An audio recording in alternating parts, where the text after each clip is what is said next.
बांग्लादेश में जारी सियासत पर वंचित बहुजन आघाड़ी के अध्यक्ष प्रकाश आंबेडकर ने बयान दिया। उन्होंने कहा कि जब भी भारतीय जनता पार्टी या कांग्रेस की सरकार रही तब हमने देखा है कि उनकी विदेश नीति हमेशा विफल रही है।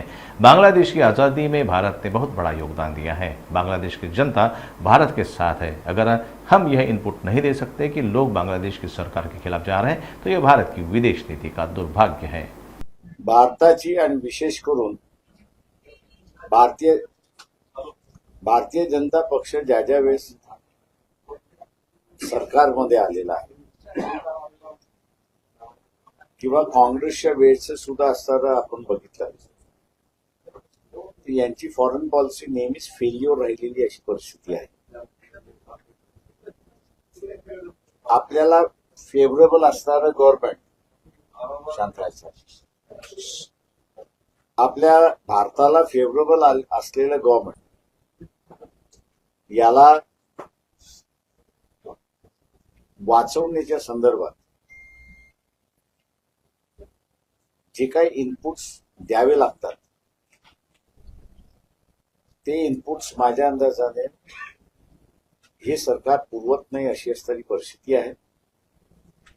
बांगलादेशमधलं आपण बघितलं तर बांगलादेशाच्या स्वातंत्र्यासाठी भारताने फार मोठं योगदान दिलं। बांगलादेशमधली जनता ही भारताबरोबर आहे, परंतु डिप्लोमॅटिकली आपण त्यावेळेस शेख मुजीब रेहमान ह्यांनाही वाचू शकलो नाही। अनरेस त्याच्यानंतर झाला तोही आपण असताना थांबू शकलो नाही। आणि आता फ्रेंडली गव्हर्नमेंट असतानाही त्या सरकारच्या विरोधात जनता जाते किंवा लोक जातात आहे याचं इनपुटही देऊ शकत नाही। हे मला वाटतं भारताच्या फॉरेन पॉलिसी मधलं दुर्दैवीपणा असं म्हणतो। अफगाणिस्तान सुद्धा तेच होतं। दोस्तम एकेकाळी भारतामध्ये आले होते, ते भारताकडे मदत मागत होते।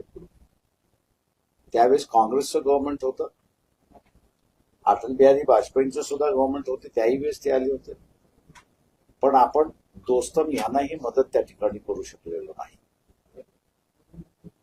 किंवा मालदीव्स मधला असणारा आपण असणारं त्या ठिकाणी बघितलं आत्ताच्या ह्याच्यामध्ये, तर तिथेही आपण असणारं भारताच्या विरोधात असणारं गव्हर्नमेंट त्या ठिकाणी चाललेलं आहे। मॉरिशस मधलं मालदीव्स मधलं असणारं जे आहे किंवा इतर ठिकाणी सुद्धा आपण असणारा पाहिलेला आहे की ज्यांच्याशी फ्रेंडली रिलेशन्स आपले पाहिजेत त्यांच्याशी आपले असणारं फ्रेंडली रिलेशन न राहता ते मला वाटतं दुरावत चाललेत अशी असणारी परिस्थिती आहे।